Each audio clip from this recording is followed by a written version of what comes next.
Gender budgeting, women's rights, and justice top the list of topics to be addressed during the two-day Gender and Development Workshop for female TOSHAOs. We are here actually in a collaboration between UNESCO and the Women and Gender Equity Commission, focusing on building the capacity of our indigenous leaders, women leaders particularly, in gender equality.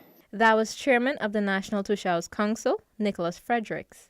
Anne-Marie Williams, one of the facilitators of the workshop, said that the first day's session focuses on gender awareness, development, and budgeting, while Friday's session will focus on women's role in climate change, women's rights, and access to justice. Real development happens at the level of the people. It's people-centered. It's an opportunity for men and women to walk beside each other and to make sure that they have the same opportunities. Women's opportunities should not be limited on the basis of their sex.